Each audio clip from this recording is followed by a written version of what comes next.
Good morning, everybody. Happy Thursday. I am here with my associate coach, Lesley Myrick, to talk about being a profitable interior designer. This is what we do every Thursday. And just so everybody knows, because we get asked this almost every time, if you are not able to watch these videos live, they all live on Facebook forever, but they're also on my YouTube channel, and it's probably the best place to go. We have a playlist called The Profitable Interior Designer, as well as other playlists that you can go binge on videos to try to help you become a more efficient, profitable, and happily well-balanced interior designer. So good morning, Lesley. Good morning. Are you staying dry? Because you and I are both in the hurricane zone today, baby. Yeah, we are in the hurricane zone, thankfully, both of us, as well as another staff member, and quite a few of our clients are in the hurricane zone. So everybody, please stay safe. I am not in an evacuation zone, and neither are you. So we're hunkered down and waiting for the full impact sometime this afternoon, overnight, and tomorrow morning. Yep, I got my snacks and my flashlights and extra water. We're good. And coffee. That's what we did. Make sure you have plenty of everything's charged up and you have plenty of water and fun stuff to keep yourself occupied. That's basically how we're doing it. So, all right, today we want to talk about how the contracts that interior designers use can help them keep their client boundaries. This keeping client boundaries is an ongoing struggle for many designers, right? And I'd say it's got a combination of faults. It's sometimes because it's just the way the job went and things go bad and the client is constantly on you. Sometimes it's because the designer hasn't communicated early everything they needed to properly. Other times it's the client is just not your ideal client, right? There's many different reasons why client boundaries start to be pushed. But the very first point of keeping the boundary intact is with your contract, right? Yeah. So why don't you talk us through a little bit of that? Contracts, people have really strong opinions about them, and people like there's a real negative connotation with a contract, like it's out there to screw people over and set these expectations. But what a contract does is it outlines what the client can expect of you and what you can expect of the client. That's what a good contract does. It is written down. Here's how it's going to be. Here's what you're going to pay. Here's what you're going to get. Here's what happens when XYZ might happen. And that's it. So it's actually a really, really good beneficial thing. And it isn't just to protect you. It's also to protect your client and honor their financial commitment that you're going to go through with what you said you would do for the investment that they're paying. So I want you to start with that of this is actually a really good thing. It helps get everyone on the same page from the beginning. And it does force you to talk money early, which people put off. And I can tell you, I would much rather have a client say no before we sign a contract because of finances than when we put holes in their walls and they're pissed at me because they weren't expecting the project to cost so much money. So I really do think there's a lot of benefit, and this can be uncomfortable. I want to acknowledge that. This takes practice and putting on your big girl pants and showing up as a business owner and saying, here is our agreement. Let's talk through it. Here's the money part. And one thing we recently added to our contract templates is we've added a few spots in addition to signing at the bottom where we're asking clients to initial, and it all has to do with money because these are areas we consistently find that designers skim over and don't want to talk about. And inevitably there's a question later. And yes, of course you could say, well, it was in my contract. That never helps resolve a tense situation with money. So never. Contracts protect you, protect your client, and force you to do the hard things as a business owner. And forgive me, I'm blanking on the name of this person. He used to be like an executive at Disney. And he has a quote that says, when you do the hard things, life gets easier. When you do the easy things, life gets harder. And I'm probably watching the quote too, but the idea is contracts are hard. Having the talk is hard. Once you do that hard thing, the rest of the project gets so much easier. Yeah, and you're right. And here's what I like people to think. The word contract, kind of like the word budget, are things I don't love people to use. Yeah. But we do call our documents contracts. But if you want to do a little mind relaxation exercise. Just call it an agreement. Like, Yes. think about how your agreement with the client is as follows. This is what you're paying me to do this final result. And this is how it's going to go all along the way. And what I like about the contracts that we put out there for you guys to purchase is that we did the hard work. We did the hard work. When I tell you, Lesley and I tortured through, along with David Adler, the attorney that created the contracts originally. After COVID, Lesley and I went in and revised and made even more understandable English language, made the front of the contract all pretty standard that you only have to go through it to put the client's name and address in. Everything else will stay the same. Yeah. And the attachments and the schedules are what change, right? So not only did we identify the spots that we want you to stop and talk to the client about in detail and put their initials, but we also are laying out the deliverables, which, by the way, is called transparency. How much are you paying for what you're getting? That's what transparency is, not I'm marking everything up this amount of money and this is how I make money. Like, you don't have to do that. And we've worded the contracts that protect you from that. And I'm going to address what you said about, well, it said it in my contract. Mm-hmm. It's the worst thing to say to a client when a client starts to go south. And I get this question all the time on our business helpline with our profit insiders. You know, the client's complaining, blah, blah, blah, but it's in my contract. So I'm going to tell them, you know, paragraph 5. And I'm like, oh God, please don't do that. Yes, at some point you may have to do that should it get worse, but it is just the starting point of the relationship and doesn't have to be referred to constantly. It's sort of like an aggressive way of responding to a client's complaint, don't you think? It is, and it makes them feel like, oh wait, so you're just trying to screw me over. You just put stuff in your contract and we didn't even talk about it. Like, it doesn't help anything to tell the client, well, it was in your contract. It just makes them feel like you didn't have their best interest in mind. Correct. And let's talk about the second thing that we put in the contract that I think was totally your idea and has helped so many designers and approved by our attorney. And that's the one with the revisions. Why don't you explain that? Yes. So if you are doing a flat design fee, which is what we teach, flat design fee, variable project management fee, you have to have good boundaries around that time, because if revisions go off the rails, you could be spending dozens of hours beyond what you had estimated. So our contracts are very clear that revisions are within these boundaries. It's up to you if you want to offer 1 or 2 rounds of revisions. I only offer 1. I'm not doing 2. But lots of designers offer 2. And the key part I want to talk about is the fact that any revision cannot undo decisions from a previous project phase. So let me give an example so that's more clear. We teach to do a conceptual design, get approval on that, and then move into detailed design and have all your T's crossed and I's dotted and every selection made, and you're good to implement. In that concept phase, you've probably presented a floor plan and say there's a living room with 2 sofas facing each other. Client says, yep, let's keep moving forward. You get to detailed design, you've spec'd those 2 sofas, the fabric, the leg color, the style, the dimensions. The client says, you know what? I'd actually rather have a sectional in that room, not 2 sofas. Oh my God. That is not a revision. That is changing the scope of the design. And that is an additional change order, an additional fee. You do not have to do that for free just because the client wants a revision. There have to be boundaries around what's included in that. Now, if they say, you know, those 2 couches, but I don't love that fabric, that's different. That is absolutely within that boundary. Right. But anything that reverts a previous yes from the client is outside of the scope, and that contract protects you. And you can say, great, I understand. I see this isn't working for you. You did approve this in the concept phase, which is why we move forward with it. I'm happy to change it for you. Let me put together a change order and I'll send it over with our fee to make that adjustment. Beautiful. I hope people wrote down that sentence. I've had a lot of practice with saying uncomfortable things to clients at this point in my career. And you have to get good at the uncomfortable conversations. So you don't say, well, my contract said.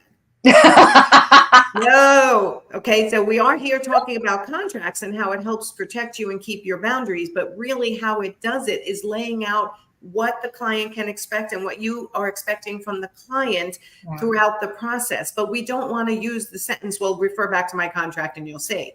No, we want to explain exactly the way Lesley explained it. So if you're coming in late, go back to YouTube and watch from the beginning, because that was a great sentence on explaining to the client that you have now changed a previous decision, which means I have to go back to the drawing board of the floor plan, which you had originally approved. So here's the bill for that revision. Okay. Yes. And if they balk, they usually will go back to the contract and see it themselves. But if they don't, you can say, you know, we're upset. I can't believe we have to pay additional money. I understand and I respect your money. Please understand my process is this. And it was outlined when we discussed our agreement together, like something like that. So if you have to refer to the contract. Okay. The last thing is that, you know, those clients that just never make decisions. They just pivot on. Never had one of those, Nancy, ever. Never. These are things we also put in the contract to try to protect you against, that you expect the client to make decisions within a certain amount of days or week so you can continue to move forward and keep your schedule. The last thing we want in an interior design project is having you unable to adhere to the schedule you created, or have the client unable to, just because. I'm not talking about natural disasters, illness, or anything like that. There's always exceptions. And as business owners, exceptions are exceptions. And sometimes we roll with them, and other times we have to hold the client accountable. If you just have a client that doesn't make fast decisions, and it's messing up your entire calendar of clients, because, you know, if you expect a job to go 6 months and now it's going 9 months because the client dragged their feet, what can you do about that? We also made sure that the scope of the work is in the contract at the end, and that the timeline is laid out, and they are held accountable to that as well. Yes. Whenever I present to a client, I let them know, you know, if we're talking concept or detailed design, you know, we went through the whole presentation. I've gotten some great feedback already. Sit with it for a week, gather all your feedback, any other change requests, ideas, thoughts you have, send it all at once. And I need it by next Friday to keep our current project schedule. And most clients, they get it. A week is plenty of time. They've planned for this.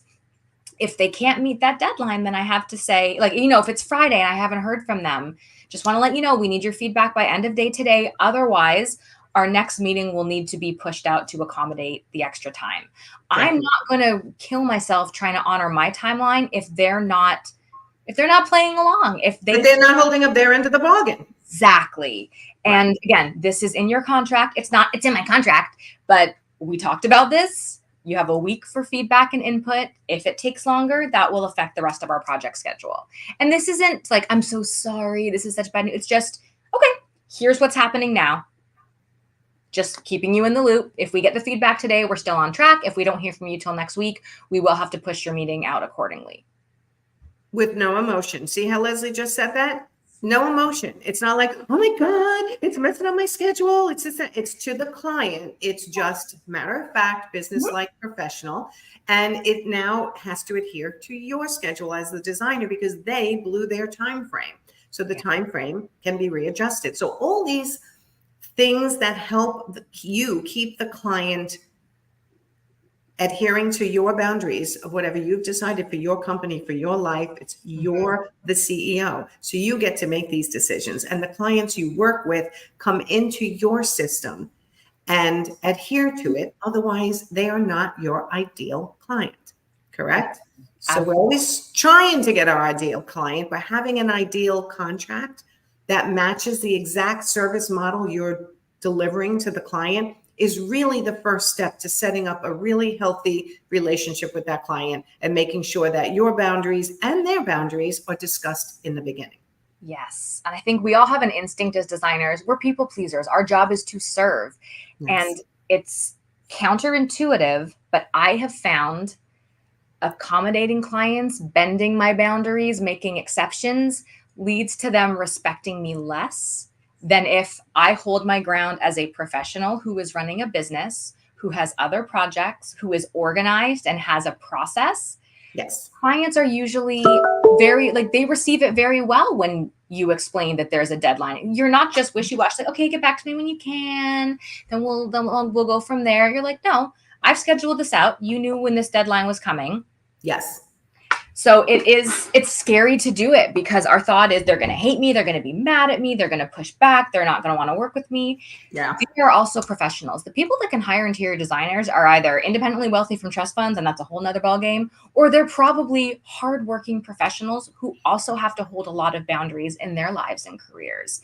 They Yes. will understand this and respect this, and they will only respect you more for taking your business seriously. Definitely. And one thing you said, I think we should do as a separate video. It just brought it up. I used to talk about this a lot. And when I first started coaching, and I don't talk about it as much, but you know, my pet peeve about saying sorry, right? This could be another whole video. Don't say sorry. Just say what happened, how it could be prevented from happening again, and how you solved it, right? The minute you start saying sorry too much to your clients, you are giving them more and more and more and more and more power every time you, oh, I'm sorry. Oh, I'm sorry. I'm sorry. So there's certain ways, certain times you do say sorry. Of course, absolutely. Yes. You know, but other times it tends to be designers who are a little bit less secure in their process. Like they're insecure. Like, am I really a good designer? Is my process good? Is my paperwork right? Are my boundaries correct? Am I charging properly? Are they mad at me? All these self-doubt and overthinking. These contracts that we sell for every service model that we teach, right? Designer for a day, designer on call, which is an hourly only, full service design and remodel renovation. Mm-hmm. New builds, remodels, construction related projects. Right. So these exactly match the way we teach. Mm-hmm. These were worked on so that they're as much English language as possible, because Lesley and I did the first round of revisions. And then I met with David Adler, the attorney, to say, do we have everything legal that we need in here? And he tweaked and modified and made sure these were legal. Then David and I did a video for every single contract. It has a separate video on what every paragraph means, because it's the worst to me when you go to a client and you're going over your contract and they're like, I don't understand what this means. And you go, yeah, neither do I. I've been there. I've done that. And I felt so stupid. I know. And really, you know what? It's fine. Like sometimes you can say, I don't exactly understand the paragraph, but I know my attorney put it in there. It's protecting you and me from something. Okay. That's pretty much an okay answer and probably somewhat accurate, but wouldn't it be amazing if you could actually say this paragraph is there in order to protect you or me from this situation? Yes. And actually understand your contracts, read them, understand them, and make sure they adhere to your billing practice, or the key, which is the pricing tool that we sell that everyone's using. These match the key perfectly. Yeah. So you can calculate your fees and plop them right into the contract. Again, there's a little bit more than that, but not too much more, really. It's just a no-brainer to have a contract that works, that matches your service models, that is secure for your state, because we always say at least run it by an attorney in your state just to make sure your country, because I have people buying this from all over the world. They're good contracts, Lesley. They're really good contracts. They're just good contracts. We've heard it from many, many people. And a lot of people have had their attorneys glance at it. So instead of getting charged between $1,500 and $4,000 for an attorney to create your contract from scratch, you have a template that your attorney can just review in less than an hour if you so choose to have them reviewed. And you're paying a lot less overall than you would pay.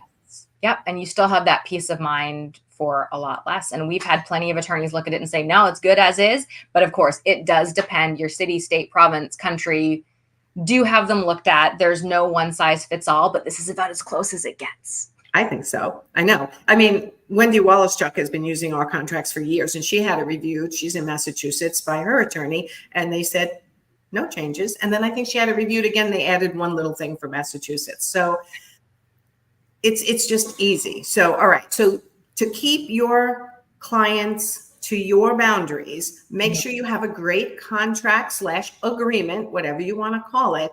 And we have them for you if you need them. Easy breezy, plug and play for exactly the way we want to teach you, with an explanatory video that says what a contract means paragraph by paragraph. So did we miss anything? What I wanted to mention was we have the contracts for sale. You can buy them individually, or the bundle of all 4 is a killer value.